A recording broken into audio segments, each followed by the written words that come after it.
July August আন্দোলনে আশুলিয়াতে লাশ পোড়ানোর মামলার প্রতিবেদন আগামী ২৫ মে, যাত্রাবাড়ি ২০ জুলাই, রামপুরাতে গুলি করে হত্যা চেষ্টা মামলার তদন্ত প্রতিবেদন ২০ জুলাই দাখিলের নির্দেশ দিয়েছেন আন্তর্জাতিক অপরাধ ট্রাইব্যুনাল।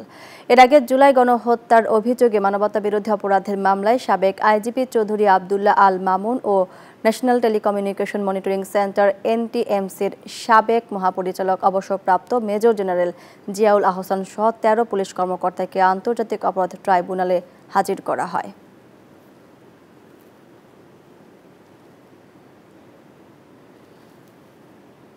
পুলিশের সাবেক আইজিপি আবদুল্লাহ আল মামুন এবং এনটিএমসির সাবেক ঊর্ধ্বতন কর্মকর্তা জিয়াউল আহসানকে কিন্তু সহ ১৩ জন পুলিশ কর্মকর্তাকে কিন্তু হাজির করা হয়েছিল এবং আজকে কিন্তু যাত্রাবাড়ি, আশুলিয়া এবং যেই রামপুরার যে কার্নিজে গুলি করে হত্যার ঘটনা আছে, মামলাগুলো রয়েছে, সেগুলোর বিষয়ে তদন্ত প্রতিবেদন চাওয়া হয়েছিল এবং সেখান থেকে যেটি জানানো হয়েছে যে আশুলিয়ার যেই ৬ জন মানুষকে পুড়িয়ে হত্যার ঘটনা, সেই মামলায় কিন্তু ২৫ মে তদন্ত প্রতিবেদন দাখিল করা হবে এবং বাকি দুটি অর্থাৎ যাত্রাবাড়ি এবং রামপুরার ২ মামলার তদন্ত প্রতিবেদন দাখিলের জন্য ২০ জুলাই কিন্তু দিন নির্ধারণ করা হয়েছে। এছাড়াও কিন্তু আজকে যেটি জানানো হয়েছে যে আশুলিয়ার এই হত্যাকাণ্ডের ঘটনায় ৬ জনকে পুড়িয়ে যেই খুন করা হয়েছে সেটির কিন্তু সিসিটিভির ফুটেজ পাওয়া গেছে এবং সেখান থেকে ২ জনকে কিন্তু এরই মধ্যে শনাক্ত করা হয়েছে বলে কিন্তু আমাদেরকে জানানো হয়েছে।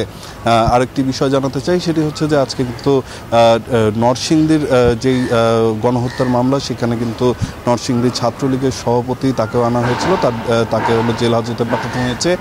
এছাড়া আজকে দীপুমণির পক্ষে তার স্বামী অসুস্থ বলে প্যারোলে মুক্তির আবেদন করা হয়েছিল এবং সেই আবেদন আসলে আন্তর্জাতিক অপরাধ ট্রাইব্যুনালের এখতিয়ারভুক্ত নয় বলে তাদের আইনজীবীকে জানানো হয়েছে এবং বলা হয়েছে যে স্বরাষ্ট্র মন্ত্রণালয়ের বরাবর আবেদন করতে।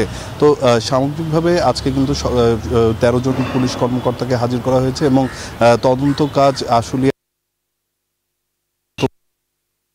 প্রায় শেষের দিকে বলে কিন্তু আমাদেরকে জানানো হয়েছে। তো এই ছিল এখন পর্যন্ত আমার কাছে এখানকার সবশেষ তথ্যমণি। বান্ডেল থাকলে প্রতি সেনমানিতে টাকা বাঁচবে।